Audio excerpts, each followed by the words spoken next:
मेरे प्यारे दोस्तों नमस्कार। और आज लेटेस्ट क्वेश्चन जो कि करंट अफेयर्स के हैं उनको लेकर के उपस्थित हूँ। और आज मैं हूँ आपके साथ MS चौहान, जो कि आप सब लोगों की भलाई के लिए हमेशा आता हूँ, तो आप आज भी देखें। और ये प्रश्न ऐसे हैं कि आपकी परीक्षा में बहुत ही बड़ी भूमिका अदा करते हैं। तो देखिए प्रश्न नंबर 1 कि हाल ही में 2020 मैड्रिड ओपन टेनिस टूर्नामेंट पुरुष एकल का खिताब किसने जीता? ऑप्शन है Alexander Zverev, Rafael Nadal, Novak जोकोविच, कार्लोस अल्कराज। ये आपके सामने ऑप्शन हैं। तो देखिए ये बहुत ही महत्वपूर्ण प्रश्न है और अभी लेटेस्ट के हैं, तो यहाँ पर आप ध्यान से पढ़ना और नोट हो सके तो नोट कर लेना, वो आपकी मर्जी है। नहीं तो आप 2 से 3 बार अगर वीडियो को देख लेंगे तो निश्चित तौर से आपके हो जाएगा। और अगर अभी तक आपने चैनल को सब्सक्राइब नहीं किया तो कर लें, और डिस्क्रिप्शन बॉक्स में जा कर के हमारे सोशल मीडिया पर फेसबुक, इंस्टाग्राम या टेलीग्राम पर भी लिंक दी हुई, वहाँ आप जुड़ सकते हैं और हमें फॉलो कर सकते हैं MS चौहान के नाम से। तो देखिए यहाँ पर आंसर होगा ऑप्शन डी, कार्लोस अल्कराज। इनके बारे में थोड़ा सा जान लेते हैं। मैड्रिड ओपन एक पेशेवर टेनिस टूर्नामेंट है जो 28 अप्रैल से 8 मई 2022 तक आयोजित किया गया था। और यह पार्क मंजाना रेस मैड्रिड यानी स्पेन में आउटडोर क्ले कोर्ट, एक क्ले कोर्ट होता है जो एक ग्राउंड होता है जिसमें टेनिस खेला जाता है, उसे कोर्ट कहते हैं। आउटडोर क्ले कोर्ट पर खेला गया। आगे देखिए यह इस प्रकार, यह जो इस टूर्नामेंट का 13वां संस्करण था, ये भी बहुत इम्पोर्टेंट है। आगे देखें मैड्रिड ओपन 2022 के विजेता कौन कौन रहे? तो पुरुष एकल में यानी सिंगल्स मैन सिंगल्स में पुरुष एकल में कार्लोस अल्कराज, ये स्पेन के हैं, 19 वर्षीय ये रहे। और इन्होंने अलेक्जेंडर ज्वेरेव जर्मनी को हराया।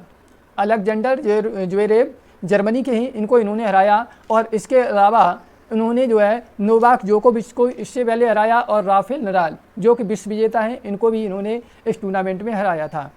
आगे देखें महिला एकल में, ये भी बहुत इंपॉर्टेंट है। महिला एकल में किसने जीता? ऑन्स जबूर जो कि ट्यूनीशिया की हैं, और इन्होंने जेसिका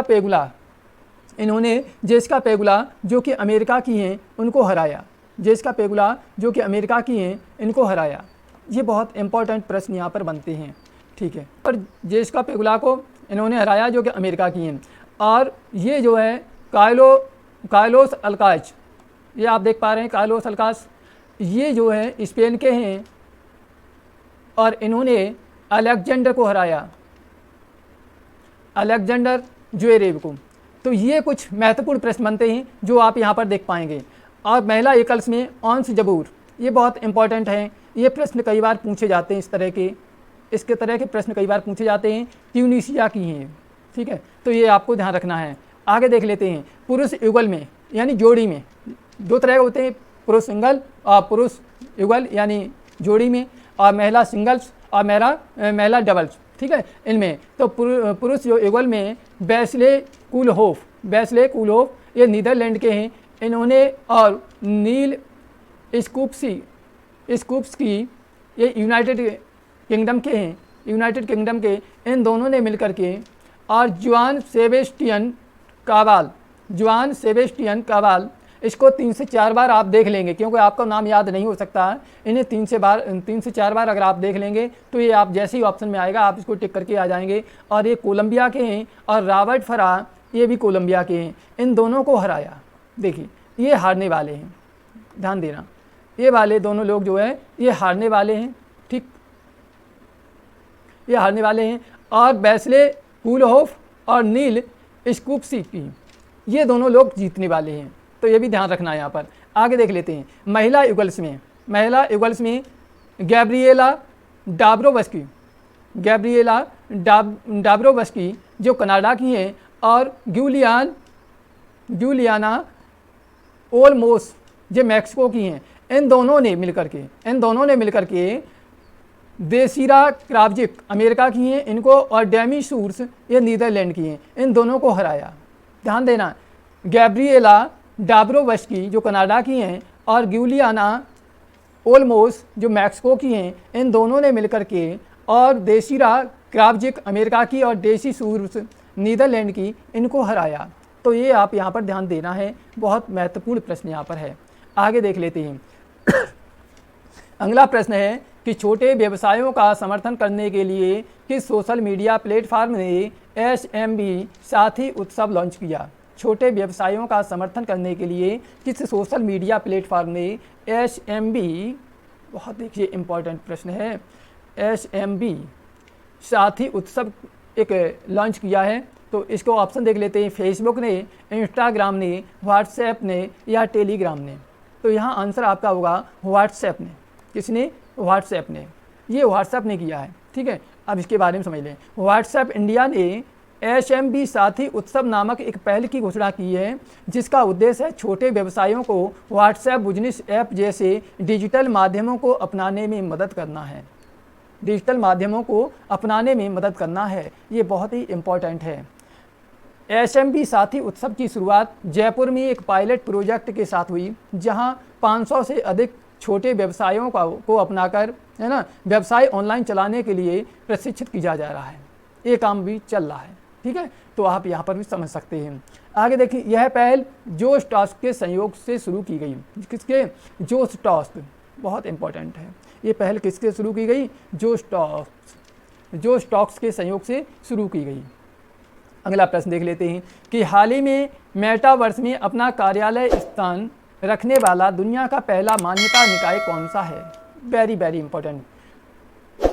मेटावर्स में अपना कार्यालय स्थान रखने वाला दुनिया का पहला मान्यता निकाय कौन सा है? ऑप्शन देख लेते हैं। अखिल भारतीय तकनीकी शिक्षा परिषद, भारतीय प्रौद्योगिकी विज्ञान परिषद, विधि आयोग परिषद या उपयुक्त सभी? तो यहाँ आंसर होगा ऑप्शन ए, अखिल भारतीय तकनीकी शिक्षा परिषद। इसने अपना रखा, इसके बारे में देख लेते हैं। अखिल भारतीय तकनीकी शिक्षा परिषद AICTE ये दुनिया का पहला मान्यता निकाय है। पहला मान्यता निकाय है जो बन गया है, जिसका कार्यालय मेटावर्स में स्थित है। Mission based information data system INC.IDS ने मेटावर्स में AICTE के आउटलुक का अनावरण किया। यह एक सिमुलेटेड डिजिटल वातावरण है। सिमुलेटेड यानी सिमुलेटर पर ये होता है, तो सिमुलेटेड डिजिटल वातावरण है जो संवर्धित वास्तविकता, ऑगमेंटेड रियलिटी AR या आभासी वास्तविकता, वर्चुअल रियलिटी VR का उपयोग करता है। ये जो शब्द हैं ये कुछ इम्पॉर्टेंट हैं, इनको पूछा जाता है कभी कभी, तो इनके बारे में जरूर जान लेना। ऑगमेंटेड रियलिटी और वर्चुअल रियलिटी, ठीक है, इसके बारे में समझना है। आगे प्रश्न देखें कि हाल ही में किस भारतीय व्यक्तित्व को ब्रिटिश काउंसिल के इंडिया /UK टुगेदर 2022 के सीजन ऑफ कल्चर का सीजन एम्बेसडर नामित किया गया है? बहुत इंपॉर्टेंट प्रश्न है। रहमत अली खान, बिस्मिल्लाह खान, AR रहमान या आशा भोसले? तो यहाँ आपका आंसर होगा ऑप्शन सी, AR रहमान। देखिए, म्यूजिक डायरेक्टर AR रहमान को ब्रिटिश काउंसिल के India /UK together 2022 A season of culture का सीजन एम्बेसडर नामित किया गया है। भारत की 75वीं वर्षगांठ और दोनों देशों के बीच द्विपक्षीय संबंधों का जश्न मनाने के लिए यह पहल शुरू की गई है। इस कार्यक्रम के तहत भारत और यूके के 1400 से अधिक कलाकार नृत्य, संगीत, रंगमंच, कविता, साहित्य, दृश्य कला और रचनात्मक प्रौद्योगिकी में सहयोग का प्रदर्शन करेंगे। बहुत अच्छा प्रश्न है। आगे देखें, अगला प्रश्न है कि किस केंद्रीय मंत्रालय ने green open access rules 2022 launch किए? ऑप्शन देख लेते हैं। शिक्षा मंत्रालय, विद्युत मंत्रालय, जल शक्ति मंत्रालय। यहाँ पर जल शक्ति है, ठीक है, जल शक्ति मंत्रालय, जल शक्ति मंत्रालय और पर्यावरण मंत्रालय। तो यहाँ आंसर कौन सा सही होगा? आंसर होगा विद्युत मंत्रालय। कौन सा होगा? विद्युत मंत्रालय। ये आंसर आपका सही होगा। इस केंद्रीय मंत्रालय ने ग्रीन ओपन एक्सेस रूल्स 2022 ये लॉन्च किया है। अब इसके बारे में समझिए। केंद्रीय विद्युत मंत्रालय ने भारत के नवीकरणीय ऊर्जा कार्यक्रमों में तेजी लाने के लिए ग्रीन ओपन एक्सेस रूल्स 2022 को अधिसूचित किया है। इन नियमों के तहत उपभोक्ता बिजली वितरण कंपनियों डिस्कॉम से हरित बिजली ग्रीन पावर की मांग कर सकते हैं। हरित बिजली यानी ग्रीन पावर की मांग कर सकते हैं बिजली कंपनियों से, और सभी उपभोक्ताओं को ग्रीन ओपन एक्सेस की अनुमति है। और हरित ऊर्जा के लिए ओपन एक्सेस लेन देन की सीमा 1 मेगावाट से घटा करके 100 किलोवाट कर दी गई है। ये चीज़ यहाँ पर आगे देखिए। अगला प्रश्न है कि समिट ऑफ द अमेरिकाज 2022 का मेज़बान कौन सा शहर है। समिट ऑफ द अमेरिकाज 2022 का मेज़बान कौन सा शहर है। Very very important. England, Mumbai, Los Angeles या लंदन। आंसर होगा Los Angeles, option C Los Angeles. देख लेते हैं इसके बारे में कि अमेरिका के राष्ट्रपति बाइडेन और दुनिया के दर्जनों अन्य नेता अमेरिका के 9वें शिखर सम्मेलन के लिए लॉस एंजल्स में एकत्रित हुए। अमेरिका का शिखर सम्मेलन हर 3 साल में आयोजित किया जाता है और आव्रजन, व्यापार और गरीबी जैसे मुद्दों से निपटने के लिए पश्चिमी क्षेत्र के देशों के प्रतिनिधियों को एक साथ लाता है। ये इसका उद्देश्य है। तो अभी आप लोगों ने यहाँ तक पढ़ा। अगर आप लोगों को अच्छा लगा लाइक करें, शेयर करें और सब्सक्राइब जरूर कर लें। जय हिंद, जय भारत।